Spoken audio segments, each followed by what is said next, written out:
Assalamualaikum warahmatullahi wabarakatuh. Jumpa lagi di Radio Jurig.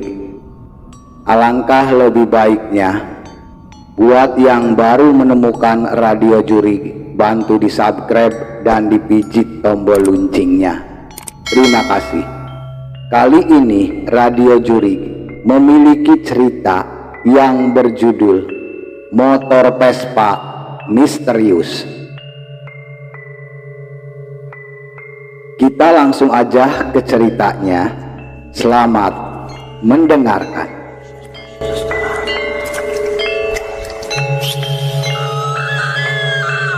Malam itu suasana di Jalan Raya Banyuwangi sepi luar biasa. Hanya suara jangkrik dan sesekali lolongan anjing yang memecah kesunyian. Aku baru saja selesai mengunjungi sahabatku di Desa Gelagah dan harus menempuh perjalanan pulang yang cukup jauh. Jam dinding di ruangan tamu rumah sahabatku sudah menunjukkan pukul 11 malam ketika aku memutuskan untuk berangkat. Memacu motor Vespaku pelan-pelan, aku mencoba menikmati hembusan angin malam yang sangat sejuk. Jalan yang kupilih memang bukan jalan utama, tapi lebih merupakan jalan pintas yang melewati kawasan hutan dan perkebunan, yang konon katanya sering terjadi hal-hal yang sangat aneh. Aku bukan tipe orang yang percaya begitu saja dengan cerita mistis, tapi dalam hati kecilku rasa takut mulai menggelayuti. Menyusuri jalan setapak yang hanya cukup dilewati satu kendaraan, aku terus berdoa dalam hati aku. Aku berharap perjalanan malam ini lancar dan tanpa hambatan. Saat melewati sebuah tikungan tajam, tiba-tiba motor Vespa aku mogok.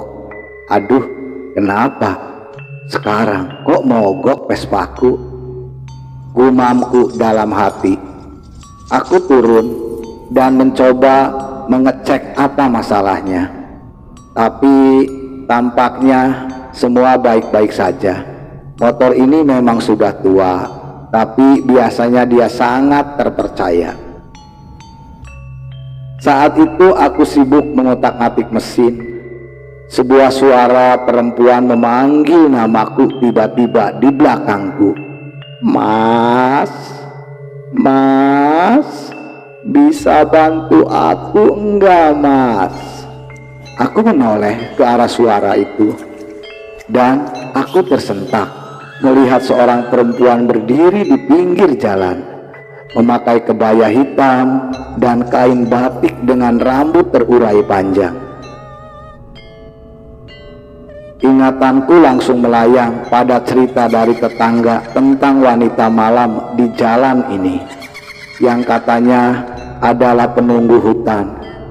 Iya, ada apa, Mbak? Tanyaku mencoba menyembunyikan rasa takut. Dekat sini rumahku, tapi aku kesasar. Bisa antar aku pulang enggak, Mas? Suaranya sangat lembut, tapi ada sesuatu yang aneh. Perasaanku semakin tidak enak, tapi perasaan hatiku merasa kasihan dengannya. Oke, Mbak, ayo naik, ajakku setelah berhasil menghidupkan kembali motor Vespaku. Dia menaiki motor Vespaku tanpa suara dan kami melanjutkan perjalanan sambil berkendara. Aku mencoba membuka percakapan, tapi dia hanya menjawab singkat. Kami tiba di depan sebuah rumah tua yang terlihat sangat usang. Terima kasih ya, Mas. Ini rumahku, katanya sambil menunjukkan ke sebuah rumah yang tampak kosong dan sangat angker. Aku merasa aneh, tapi sebelum sempat bertanya lebih lanjut, dia sudah turun dan berjalan menuju rumah tersebut. Saat dia berjalan, aku melihat kakinya yang tidak menyentuh tanah. Jantungku berdebar kencang. "Mbak, Mbak," teriakku. Tetapi dia tidak menoleh. Saat dia masuk, pintu rumah itu perlahan menutup sendiri, dan tiba-tiba semua lampu di rumah itu padam, meninggalkan kegelapan yang sangat pekat. Dengan napas yang tersengat-sengat dan jantung berdebar-debar, aku segera berbalik dan memacu motor Vespaku dengan secepat mungkin. Rasa takut yang kurasakan sangat nyata, dan aku baru menyadari bahwa aku mungkin saja baru saja berinteraksi dengan salah satu penghuni gaib yang ada di Banyuwangi. Perjalanan pulangku terasa sangat panjang.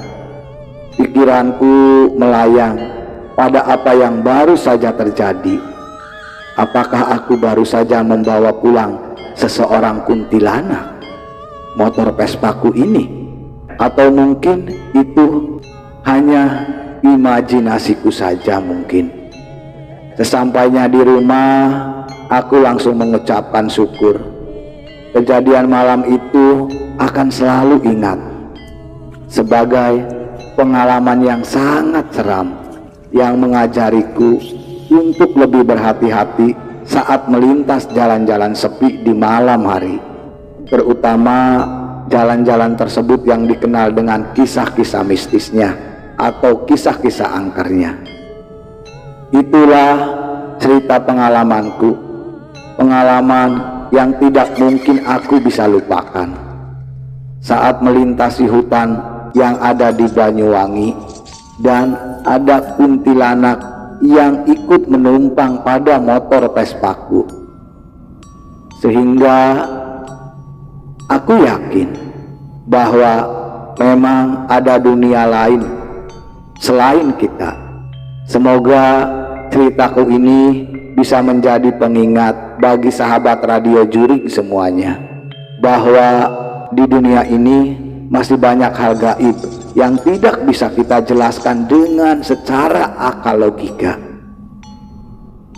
Pesan Radio Jurik buat teman Radio Jurik semuanya, alangkah lebih baiknya kita lebih berhati-hati lagi jika memang ada sesuatu tempat yang disebut sangat angker dari mistisnya.